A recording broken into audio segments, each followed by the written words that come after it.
Bueno, buenas tardes a todos. Mi nombre es Cristina Peires, soy coordinadora pedagógica en la Escuela de Maestros en el Ministerio de Educación de la Ciudad de Buenos Aires y nuevamente me toca el honor de ser su anfitriona en este ciclo de bienestar docente que llevamos adelante junto con INECO. Así que hoy contamos con dos de los especialistas de la Fundación. El encuentro de hoy, que es nuestro cuarto y último encuentro, ¿sí?, va a versar sobre las emociones, que es lo que nos reunió en este ciclo. El título de hoy es Comprender nuestras emociones y conductas para sortear obstáculos. Así que bien interesante el día de hoy, y para conversar juntos tenemos a Fernando Torrente con nosotros y a Adrián Lloris. Fernando es psicoterapeuta, es director del Departamento de Psicoterapia de INECO y del Instituto de Políticas Públicas de la Fundación INECO. Y Adrián, el doctor Adrián Lloris, es psicólogo, es doctor en psicología, es investigador postdoctoral del CONICET, es director del Laboratorio de Investigaciones Psicopatológicas de la Fundación INECO. Así que gracias a los dos por estar con nosotros. Muchas gracias. Buenas tardes. ¿Qué tal, Fernando? Bueno, hoy Adrián nos acompaña desde Líbano, así que una experiencia rara para todos, escucharnos como si estuviera acá a la vuelta, ¿no? Así que bueno, gracias también por eso, por hacer el esfuerzo desde allá. Nos parece como más difícil, pero es lo mismo en realidad, ¿no? Con las tecnologías también nos aportan algo bueno. Así que bueno, la idea es conversar juntos. Tengo algunas preguntas y vamos a ir dialogando sobre el tema maravilloso de las emociones hoy, que se nos hizo tan evidente de su importancia, ¿no? Así que empiezo por Fernando. Fernando, sé que ustedes estuvieron estudiando el impacto de las emociones en la salud mental, y me intriga saber qué pasó con los argentinos. ¿Cómo sobrellevamos esta situación? Bueno, la vamos sobrellevando. Bueno, primero que nada, gracias por la invitación para estas charlas. Es un placer para nosotros desde Fundación INECO poder compartir algunas de nuestras ideas y de las cosas que estamos estudiando y trabajando para que pueda ser de ayuda para todos y todas. Tenemos una noción de lo que nos está pasando. En Fundación INECO hemos hecho estudios sobre el impacto emocional de la pandemia desde el comienzo de las medidas más restrictivas. Para el 24 de marzo, 4 o 5 días después del inicio de la primera cuarentena, lanzamos una encuesta a más de 10.000 personas de todo el país, y allí pudimos registrar que ya el impacto de tener que cuidarnos fuertemente y de saber que había un peligro alrededor nuestros disparó una reacción emocional importante. Y eso se vio en niveles o índices de ansiedad y en niveles de índices de decaimiento anímico, de síntomas de tipo depresivo. Pero esto es interesante para entender las emociones. Después, 72 días después de esa primera encuesta, hicimos otra y se vio que el impacto había aumentado, sobre todo en el estado de ánimo. Pero ¿qué es lo interesante, digo, para nuestra charla, que son las emociones? ¿Por qué pasó eso? ¿Por qué a los 5 días de ya estar guardados, cuando había muy poquitos casos en todo el país, en Ciudad de Buenos Aires, algunos, y ya empezamos a sentir ansiedad elevada? 23% de la muestra mostró niveles de ansiedades significativos, y un tercio de la muestra un estado de ánimo decaído. ¿Por qué? Porque las emociones nos informan lo que está pasando. Las emociones son un mecanismo de nuestro cerebro para darnos otro tipo de información que la que nos puede dar el intelecto. Nosotros nos informamos con los diarios, hablamos con gente y captamos información, pero las emociones nos dicen otra cosa. Las emociones son sensores que nos están informando qué cosas importantes son para nosotros. Lo importante dispara emociones. Yo puedo leer algo y si eso no me toca, no me genera emoción. Es una información que yo lo guardo en mi cabeza y es fría. Si algo me importa y es relevante para mi persona, ahí aparece la emoción. ¿Y qué emociones aparecieron? Ni bien nos dijeron, nos tenemos que cuidar, nos tenemos que quedar todos en casa, en serio, y nos los tomamos todos muy en serio, porque los niveles de acatamiento inicial de la cuarentena fueron enormes. ¿Por qué? Porque sentimos la anticipación del peligro, que eso es la ansiedad. La ansiedad es nuestra respuesta cuando vemos un peligro que va a venir. Todavía no está, a frente nuestro. Ahí ya es miedo, y eso dispara reacciones inmediatas.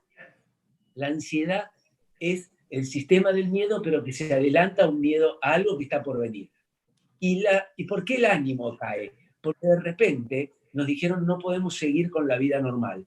Todo lo que era nuestra vida, de repente sentimos que se alejó. No podíamos ver a seres queridos, no podíamos hacer las cosas que nos gustan, no podíamos salir con amigos, no podíamos... Y eso nos quita las cosas que son valiosas. Y cuando algo nos quita algo que es valioso, nuestro ánimo decae.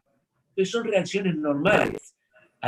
Todos las tuvimos, mayor o menor medida, y son reacciones normales. Con el tiempo se fueron acrecentando las del ánimo. ¿Por qué? Porque nos sentimos más privados. La sensación de pérdida es más fuerte y ahí se hace más fuerte aún el sentimiento, el ánimo caído.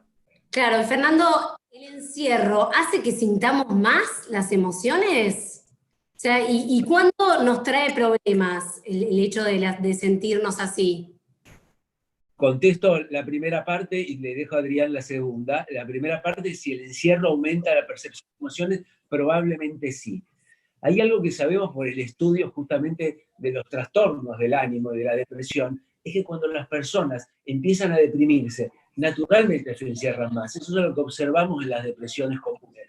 Cualquier persona se deprime, ¿qué pasa? Empieza a quedarse más tiempo en casa, se queda más tiempo en la cama, deja de ver a sus seres queridos, a sus amigos, deja de frecuentar y está más encerrado. Y en esos casos se ha estudiado que aumenta algo que llamamos el autofoco, que es la conciencia de nuestros estados internos. Es como si nuestra atención se volcara hacia nosotros mismos y estamos más pendientes de nuestros propios estados. Y eso genera algo que llamamos rumiación, que es estar pensando todo el tiempo los mismos pensamientos, las mismas ideas, y pensando cómo nos sentimos. Y si nos sentimos mal, pensando que nos sentimos mal. Ese mecanismo rumiativo aumenta los niveles de depresión. Por eso es tan Nos volvemos reflexivos. Nos volvemos reflexivos, pero esa reflexividad puede volverse negativa. Y ahí le paso la posta a Adrián, porque es algo que tenemos que tratar de corregir. Adrián, desde el Líbano, le damos la bienvenida a los docentes que van llegando a este espacio. Estamos hablando de las emociones y Adrián nos iba a contar qué pasa cuando las emociones nos juegan en contra. ¿Por qué nos pueden jugar en contra? Bueno, lo primero que les quiero decir es que las malas en sí mismas, como decía recién Fernando, nos dan información acerca de lo que nos pasa. Entonces, para entender cuándo nos ponen en un lugar incómodo, hay que tener en cuenta muchas veces la intención de la emoción o el contexto en el cual las emociones suceden. Muchas veces el contexto nos dice que no están dadas las emociones para que uno las pueda expresar de la manera que naturalmente lo haría. Por ejemplo, les pongo un ejemplo llamativo, no llamativo, un ejemplo fuerte, pero no sé, en un funeral, por ejemplo, uno puede ver una situación que sabemos que es dramática, pero si su ánimo o alguien hace un chiste o una broma y siente ganas de reírse, se da cuenta que no es el lugar adecuado para eso. Uso el ejemplo para llevar cualquier otro más de la vida cotidiana. Muchas veces nos podemos pelear con un compañero de trabajo y también pensar que tenerle todo lo que pensamos, porque se comportó mal, porque me hizo sentir humillado, y la bronca que eso me genera, muchas veces nos puede llevar a una consecuencia negativa a largo plazo.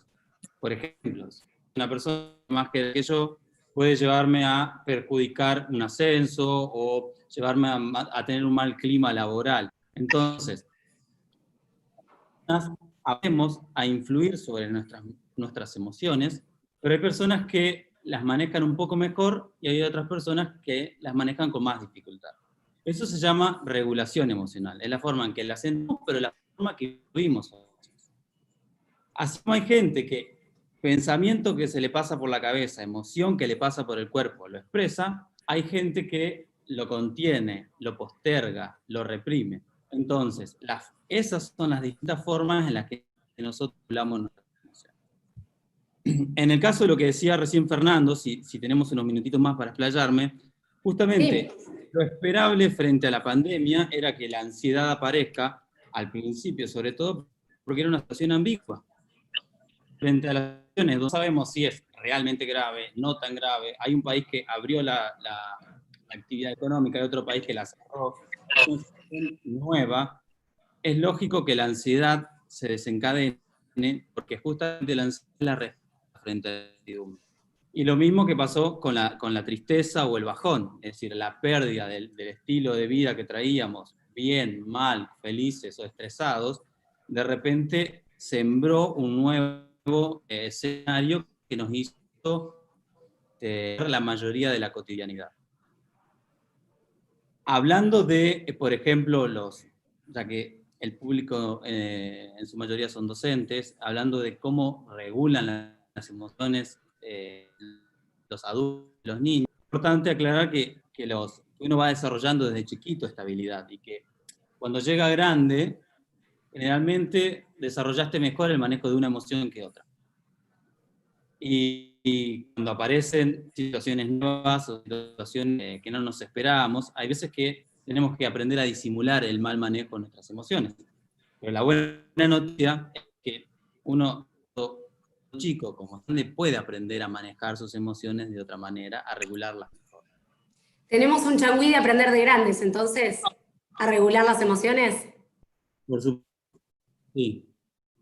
Sí. ¿Y qué podemos hacer como docentes para evitar un poco esta ansiedad, este estrés del que vos hablabas? Bueno, lo importante como docentes y como cualquier adulto es permitirse las emociones, porque las emociones frente al estrés que los docentes hoy están sobrellevando, trabajando de la manera intensa que están trabajando y pudiendo resolver problemas que quizás seguramente se sientan, a veces hay días que se sientan más frustrados, hay días que se sienten menos conectados con el trabajo, hay días que se sienten desbordados.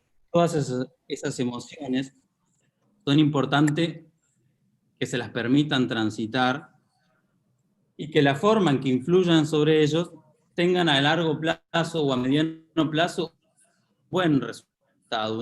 Pensar, bueno, si yo estoy enojado con un compañero de trabajo porque me derivó una tarea que yo no quería hacer o yo no tenía que hacerla, tal vez descargarse con un amigo o con un familiar de forma más adaptativa, más, a los psicólogos nos gusta hablar mucho de ese término, adaptativa, pero es una forma menos negativa de manejar esa emoción.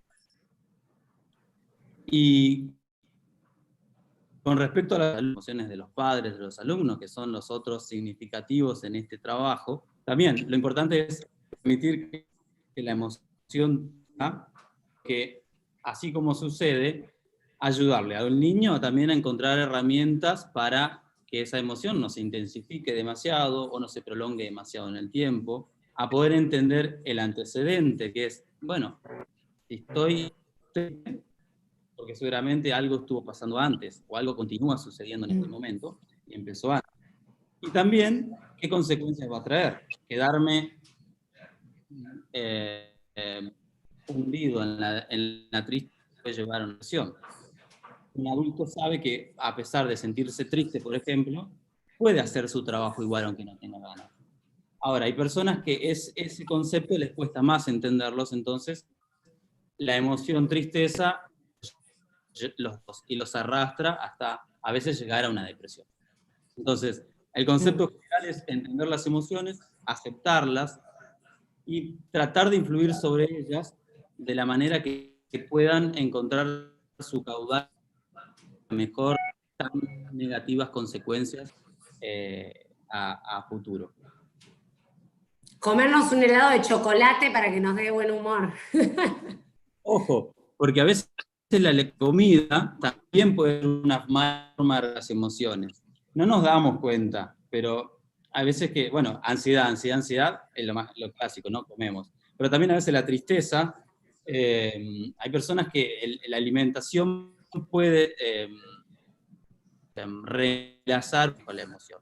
Pero es verdad que como vos decís, un chocolate, un helado puede sacarnos de un estado, y si no se vuelve un hecho cotidiano, creo que va a estar bastante bien. En mi caso, que acá es verano y hace calor, hoy a la noche creo que me merezco un helado, así que me lo tomo. Pero está bueno conocerse y conocer qué es lo que lo saca a uno, ¿no? De ese estado negativo y poder pasar a un mejor estado. Fernando, ¿querías decir algo? Sí, quería agregar ese elemento. ¿Por qué comemos cuando nos sentimos mal en ciertas condiciones? En general vemos que la alimentación cumple una función en nuestra vida de múltiples tipos. La alimentación funciona, obviamente, su funcionalidad biológica adaptativa más importante es proveer los nutrientes que necesitamos para seguir viviendo. Pero nuestra cultura, los seres humanos, hemos agregado al comer otras funciones. La comida funciona como fuente de gratificación, porque nos produce placer, y fuente de socialización, porque lo hacemos con otros, lo hemos transformado en un ritual, desde cocinar para otros, comer juntos. O sea, la comida tiene una función entonces social y psicológica de gratificación. Y entonces, como cualquier otro elemento, puede desempeñar funciones de regulación emocional. Como produce gratificación, cuando nos sentimos mal, ¿qué es lo que buscamos? Algo, un estímulo rápidamente que cambie el sentido de lo que estamos. Pero en general, y eso ocurre naturalmente y lo hacemos todos, pero en general eso es una conducta de regulación emocional no muy sofisticada. ¿En qué sentido? Primero, que no es muy potente, dura muy poquito, no cambia el estado de base, no altera, nos produce un placer que por un momento nos quita, nos saca del lugar en que estamos, pero dura muy poquito. Segundo, como decía Adrián, tiene muchas chances de volverse un hábito malo, un hábito negativo. Si cada vez que me siento mal recurro a comer como una forma de calmarlo, empieza a armarse un circuito, nosotros lo llamamos eso refuerzo negativo, que es para tratar de calmar algo que me siento mal, hago algo que alivia y entonces luego tengo más ganas de comer para cada vez sentirme mejor. Y entonces caer en descontrol alimentario y algo que se llama comer emocional, que no es bueno.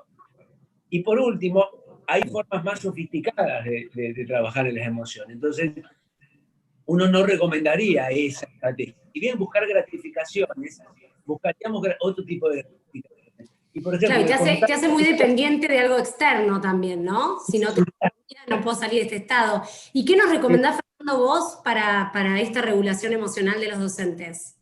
Bien, yo creo que allí hay varias cosas importantes, ¿no? Una, mencionaba ya Adrián, que en general lo primero para poder regular algo, para manejarlo, administrarlo mejor, y esto se aplica tanto a uno como persona, como docente, como a los chicos con los que vamos a trabajar, que lo primero es entenderlo y conocerlo. Por eso esta charla es importante. Si no conocemos las emociones, no entendemos cómo funcionan, no sabemos lo que son, difícilmente lo vamos a regular bien. Entonces, aprender de las emociones es el primer paso, y enseñar de las emociones es el otro paso importante. El aprender es una estrategia de regulación emocional importante. Nos hace bien aprender. Por eso es tan gratificante el aprendizaje y es tan gratificante la enseñanza muchas veces, porque aprender nos hace sentir bien. Entonces yo lo primero que diría como docentes, aprender y enseñar de las emociones. Cuanto más ellos sepan y aprenden, y cuanto más estén enseñando de las emociones en su trabajo, más expertos de las emociones se van a volver y más les va a servir a ellos. Les van a saber reconocer también, ¿no? Cuando les está pasando. Entonces, ahí saber permite reconocer. Al reconocer hay una estrategia muy interesante que la describe una neurocientífica que es probablemente en este momento la neurocientífica más reconocida y en boga de las emociones, que se llama Lisa Feldman Barrett. Esta autora, ¿qué es lo que dice? Para reconocer algo hay algo muy importante, que es ponerle un nombre a las cosas. Si yo no le puedo poner un nombre a lo que está pasando, es muy difícil reconocerlo.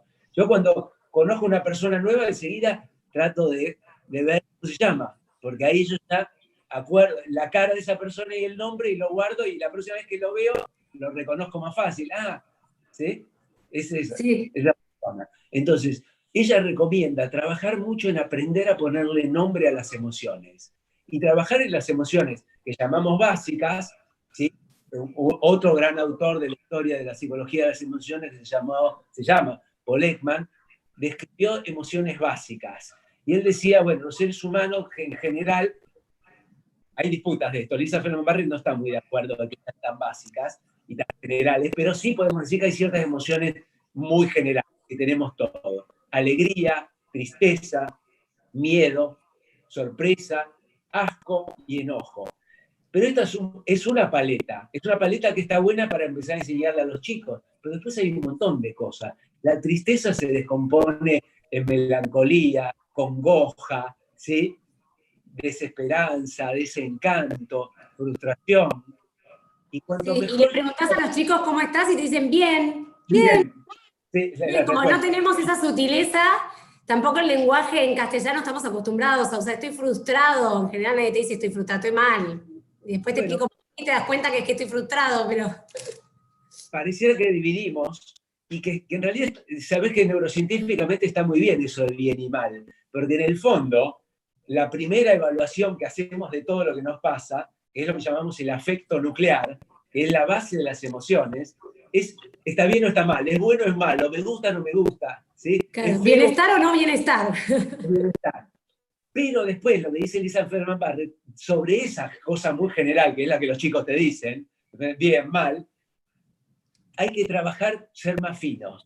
Cuanto más puedas, decir, estoy frustrado, porque es importante, porque no es lo mismo estar frustrado que estar melancólico. Frustrado quiere decir que hay algo que yo tenía una expectativa que no se cumplió. Melancolía es que hay algo que yo solía disfrutar y que ahora no lo estoy teniendo. Son dos cosas distintas. Si le pongo estoy mal, no es lo mismo. ¿Y por qué no es lo mismo? ¿Por qué es importante saber? Porque puedo hacer cosas distintas. Si es algo que no tenía, puedo ver, si no lo recupero, qué cosa puedo buscar nueva que reemplace eso.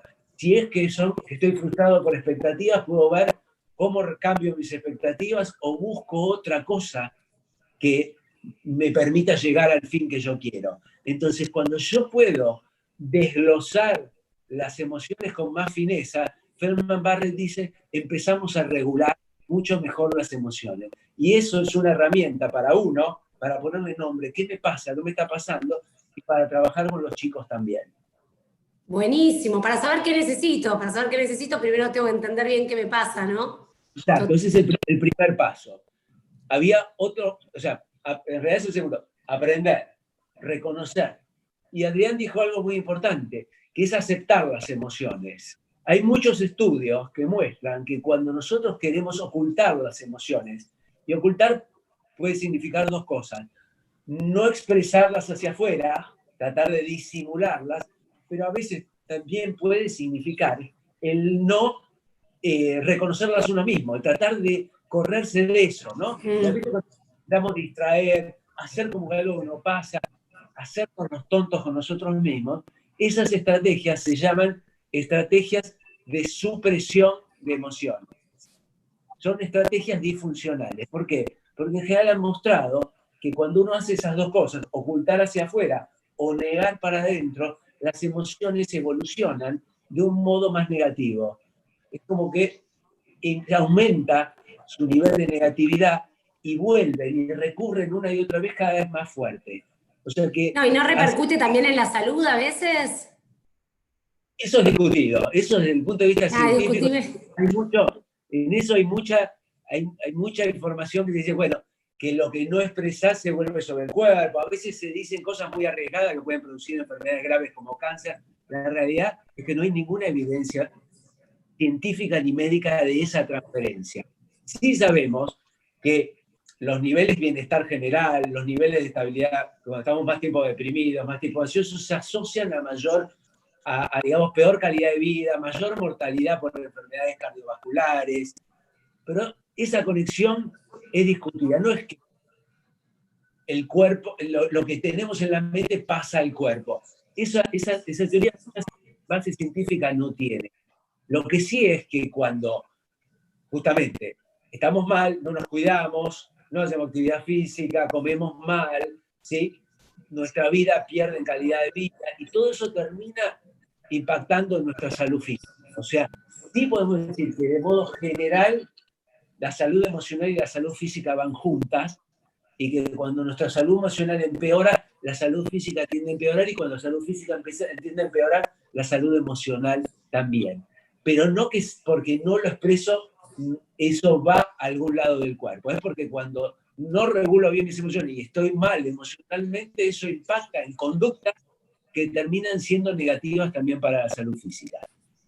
Claro. No, y pensando como docentes, también cuántas veces le decimos a los chicos, no llores, no llores, no te pongas mal, no te pongas triste, no te enojes, como suprimiendo esa emoción. No te enojes, no, enojate, pero expresalo bien, ¿no? No sé si, Adrián, querés contarnos algo de esto, de la relación con nuestros estudiantes. ¿Cómo podemos ayudar a nuestros estudiantes en este tema?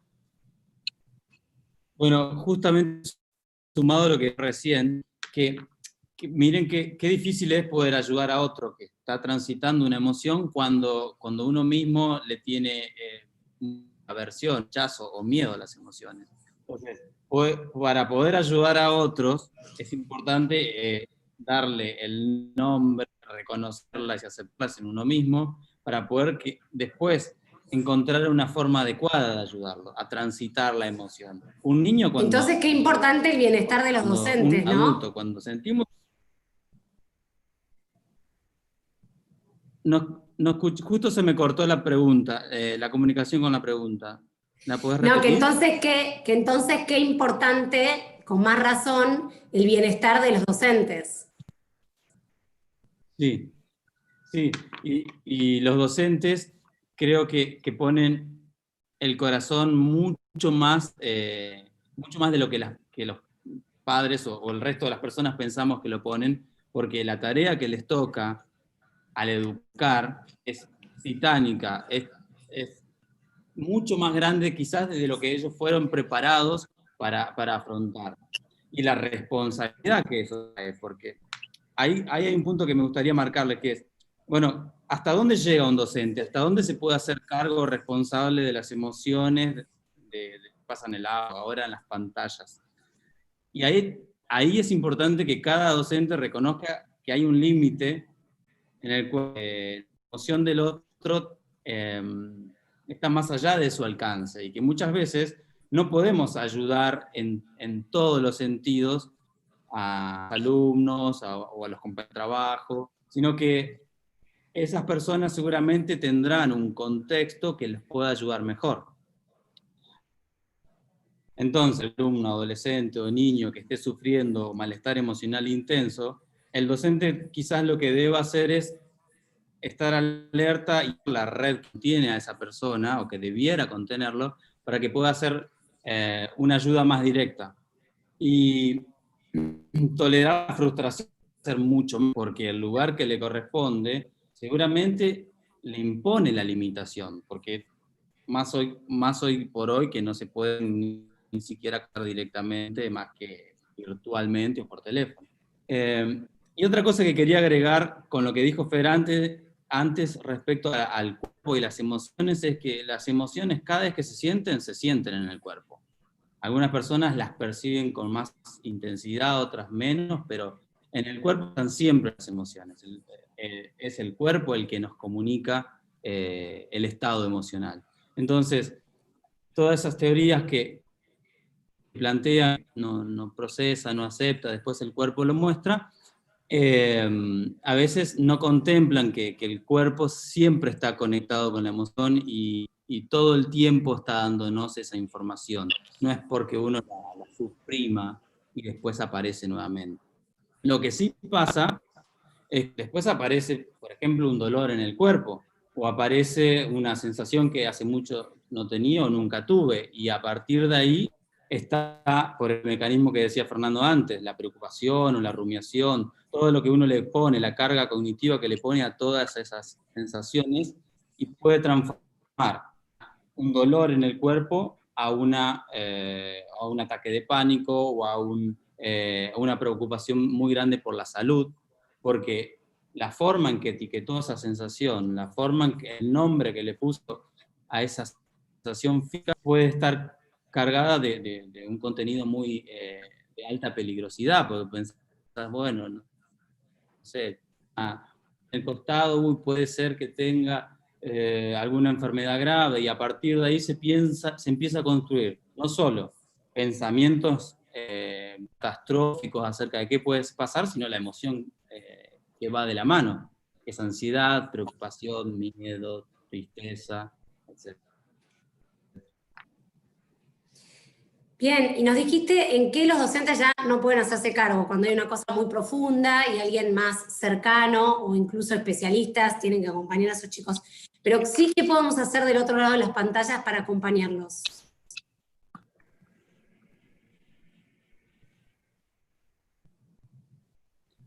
Creo que tuve el mismo problema anterior y no escuché la pregunta completa. Que vos contaste la parte de que hay una parte que los docentes no nos podemos hacer cargo, ¿no? Que es un chico con una ansiedad muy grande o con problemas muy grandes que los tiene que acompañar alguien del entorno o incluso un profesional. Pero sí, ¿qué podemos hacer los docentes del otro lado de la pantalla? Bueno, con respecto a una situación puntual, como te decía antes, es ayudar a que la red que debiera contener a ese niño esté activa. Pero por otro lado, no enfocarse puntual en cómo abordar las emociones en general, como decía Fer también anteriormente, el incluir a las emociones dentro del proceso de aprendizaje como algo normal de nuestras vidas. Las emociones están, estuvieron y van a estar, creo yo afortunadamente, siempre marcándonos qué está pasando a nuestro alrededor, va a permitir que no solo el conocimiento del docente, sino también el clima instruye el conocimiento en el aula o en las pantallas hoy por hoy, esté matizado por el reconocimiento de las emociones. El reconocimiento de la emoción propia por parte del docente, si se frustra frente a una actividad que no se pudo realizar, o la identificación de las emociones en los niños, juego con etiquetar emociones. Hoy usamos mucho los emoticones de los teléfonos, etcétera, que representan muy bien no solo las 6 emociones básicas que dijo Fernando, tenemos 100 representadas y matices representados en los emoticones. Muchos juegos se pueden hacer para educar a los niños también en reconocerlas, expresarlas, tal vez no con una palabra, pero sí con una carita dibujada en su cuaderno o en su pantalla, y empezar a partir de construir, ¿sí?, un significado de esa emoción, un contexto, y entender que esa emoción tiene que encontrar un caudal para ir agotando poco hasta una nueva situación que la demande.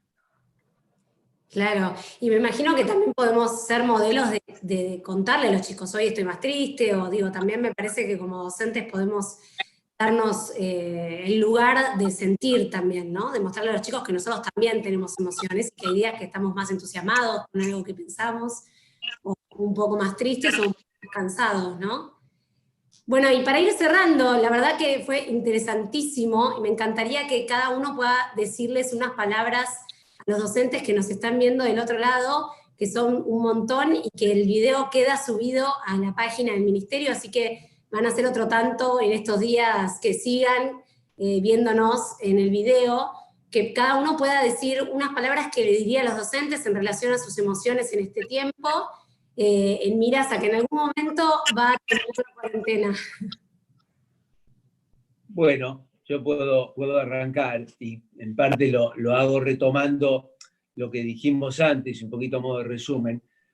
Cuando hablamos de aprender y enseñar de las emociones, creemos que eso es una herramienta importante para comenzar a regularla, la propia y la de los chicos, para que los chicos adquieran esas herramientas, Adrián, que se pueden ir perfeccionando a lo largo del tiempo.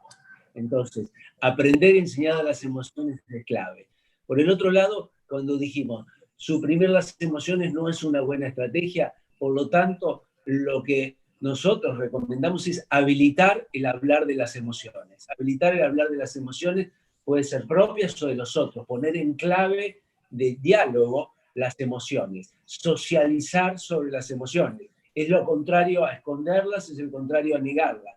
¿Cómo te estás sintiendo? Preguntar esto, ¿cómo se sienten? ¿Cómo van llevando esta experiencia? Tomarse tiempo de aula para hablar de las emociones, de lo que está pasando y cómo se siente, que no tiene que ser necesariamente, y esto es muy importante, muchas veces cuando pensamos en las emociones, pensamos en las emociones perturbadoras, como si las emociones fueran solo eso, la diversión, la motivación, el interés, la curiosidad, ¿sí? Las ganas, todo eso es emociones. Entonces, calificar las clases, lo que nos va pasando, los temas, lo que me interesa y lo que no nos interesa, es hablar de las emociones.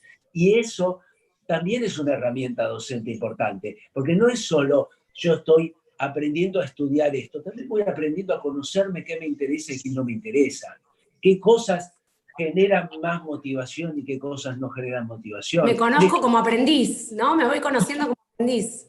Voy reconociendo mis estilos de aprendizaje a partir de conocer mis reacciones emocionales. Por eso decimos que las emociones son información.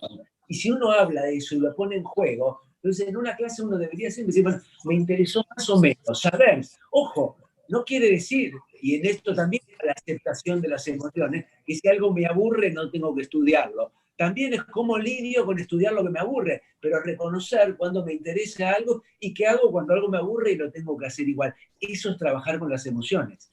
Trabajar con el aburrimiento como una posibilidad, no como algo también a negar, de no se puede aburrir. Sí se puede aburrirse, todos nos hemos aburrido en el colegio, mucho. Claro. Igual avanzamos y pasamos. Y muchos nos hemos divertido en el colegio, mucho, y no solo en el recreo. También estudiando o aprendiendo cosas, porque aprender es divertido.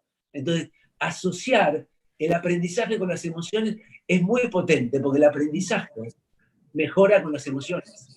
O sea, esta es otra de las funciones que a mí me gustaría recalcar y transmitir en esta charla, porque tiene que ver con la labor docente, es que las emociones son potenciadoras del aprendizaje. Lo que aprendimos con emoción, no nos lo olvidamos más. Por eso nos acordamos las cosas muy buenas que nos pasaron y las muy malas, porque esas cosas quedaron grabadas a fuego en nuestro cerebro. Entonces, meter cosas, las sorpresas, se dice, es una cosa que genera, debe sorprender a los alumnos trabajar con las emociones. Si yo puedo generar que algo me genere cierta sorpresa, ¿sí? O incógnita, va a ser que yo tal vez me motive a averiguar un poquito más. Entonces, las emociones son vectores de aprendizaje. Entonces, habilitar las emociones, hablar de las emociones, y no solo las emociones perturbadoras, esas son las que hay que manejar, como decía Adrián, donde uno tiene que seleccionar cuándo me meto, dónde separo, corro, establezco otros canales más directos con el alumno, y donde vos decías algo que era muy importante también. La reacción es, si alguien expresa una emoción, es no decirle no llores o no digas o no te enojes, sino es contame más de eso. ¿Por qué? ¿Qué te está pasando? Decime lo que está pasando. Esa es la mejor forma de que una emoción siga un curso favorable. Eso es lo que hacemos los terapeutas todo el tiempo. Cuando escuchamos a alguien, ¿por qué no escuchamos? Porque sabemos que escuchando esa emoción empieza a regularse de otra manera. Entonces, Claro, ya de solo verbalizarlo, ¿no? De solo verbalizarlo ya nos empieza... Eso empieza a generar un procesamiento en nuestro cerebro de otro tipo. Por eso de ponerle nombre.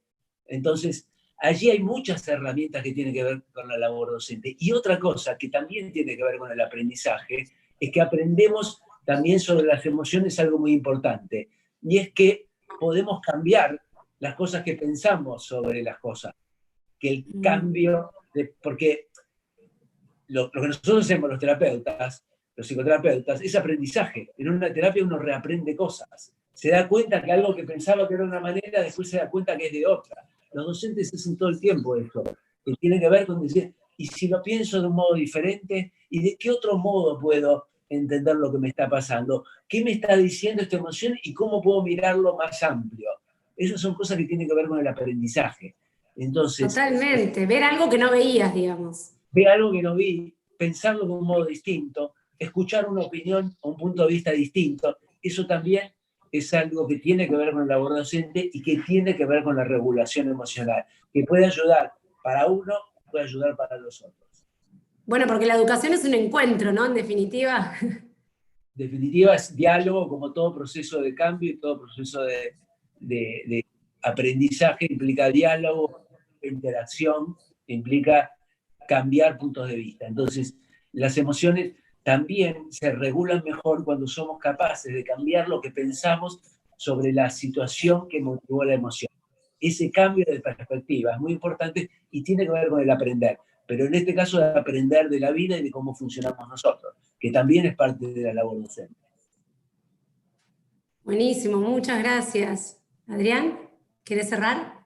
Sí, yo cierro con estas dos ideas básicas, que sería, primero, principal, que las emociones son un mal de nuestra vida y por lo tanto es aprender a reconocerlas y a aceptarlas el mejor camino, y que no importa con qué paleta de colores o de emociones uno nació, si nació con un temperamento más emocional, más frío, más llorón, cualquier categoría que uno se pueda poner.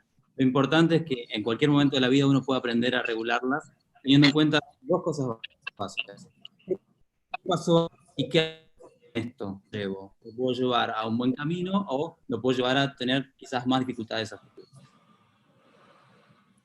Bueno, buenísimo. Muchísimas gracias. Gracias, Adrián. Gracias, Fernando. Fue interesantísimo. Espero que a los docentes que están del otro lado también les haya parecido tan interesante. Y bueno, ojalá esto nos ayude a fortalecernos como docentes en nuestro bienestar emocional para acompañar a nuestros alumnos también en su bienestar emocional, ¿no? Y bueno, muchas gracias. Adiós a todos. Gracias por haber compartido este ciclo con nosotros. Muchas gracias a ustedes.